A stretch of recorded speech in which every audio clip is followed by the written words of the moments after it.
Hey Rebel Rouser, I'm Alan Voivod, and this is Star Wars 7 by 7.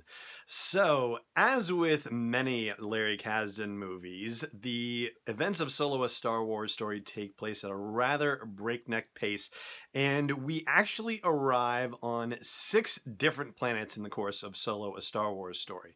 Now, as to where that compares to other Star Wars movies, well, I'm gonna create a bit of a delineation, and that delineation is going to involve the fact that in Revenge of the Sith, we get a montage during Order 66 where we see a bunch of different planets, but we don't really spend time on them. There's not a lot of actual action that happens on those planets, or actual plot stuff that goes on, and so not really going to count that. And then the same goes for the celebration at the end of Return of the Jedi in the special edition version, where we see a lot of different planets depicted there. Again, another montage situation, so we're not going to count that either. And when you put it in that perspective, it turns out that Solo is one of the movies where we visit the most planets of any Star Wars movie. The early movies were rather small in terms of the number of planets that we got to see. Really only 3,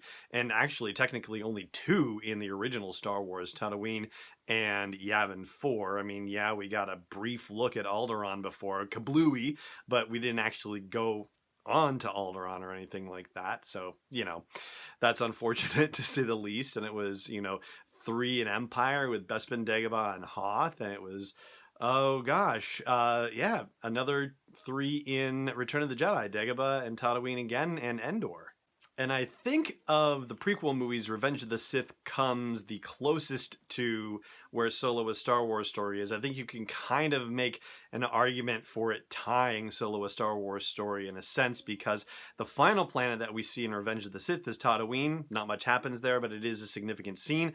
And it's the same way with Solo: A Star Wars Story, where the last planet that we see is, it's not actually named, and that's another thing we'll be coming to in a second, but, even though we don't spend a lot of time there, it's still a significant scene. Anyway, there are a half dozen that we see in Revenge of the Sith, and there are a half dozen we see in Solo: A Star Wars Story.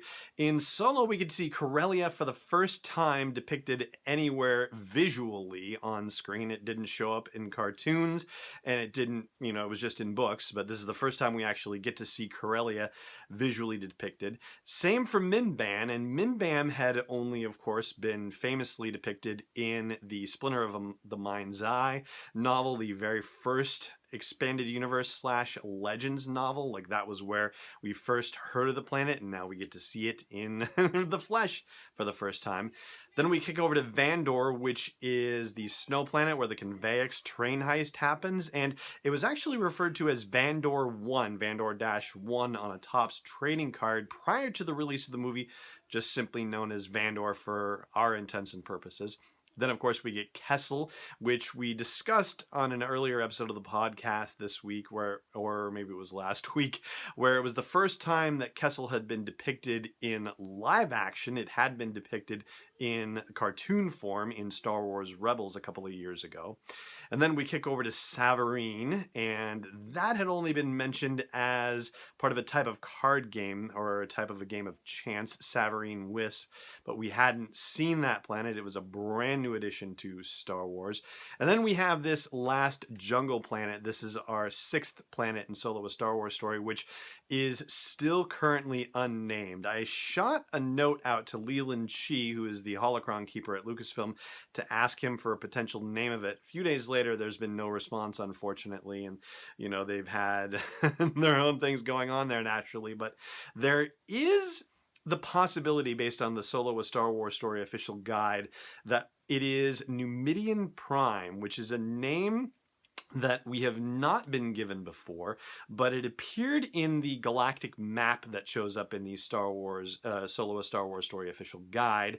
And there is a picture of Lando in the outfit that he's wearing on that jungle planet, holding a handful of sabacc cards, and the caption on it says that he's holding a winning hand using Numidian Prime rules. Now, it doesn't necessarily mean that you have to be on Numidian Prime to be playing a hand of sabacc and playing Numidian Prime rules, but there's certainly enough evidence to get us wondering in that direction. So right now, operating theory, maybe, just maybe, it's Numidian Prime. That's the name of the jungle planet in the end of Solo: A Star Wars Story, but not confirmed as of yet. But in case you're wondering, the title for the Star Wars movie that has shown the most locations and actually had the most action happening, most locations where there was a significant plot situation happening, that would be Rogue One: A Star Wars Story, where we have 8 planets involved, including, here we go, I'm going to try and do it right off the top of my head, Lamu in the beginning. We have Edu, where they have the raid on the facility that gets Galen Erso killed. Scarif, of course. Jeddah. Wobani, where Jyn Erso was being held before she had to be broken out of prison. The Ring of Kafrane, where Cassian heard about the whole planet killer situation. Yavin 4, of course. And Mustafar, where we get to see Darth Vader do his dad joke thing. The "don't choke on your ambitions" Krennic business. Anyway, so there you go. The planets of Solo: A Star Wars Story, one of the biggest globe-trotting exercises in Star Wars that we've had. Not the biggest, but right up there amongst the top ones. And that's going to do it for the video version of the podcast. Over in the audio version at sw7x7.com/iTunes or wherever you like to listen to podcasts, I'll be doing Last Jedi trivia, so do check that out. In the meantime, it just remains for me to say thank you so much for watching, and may the Force be with you wherever in the world you may be.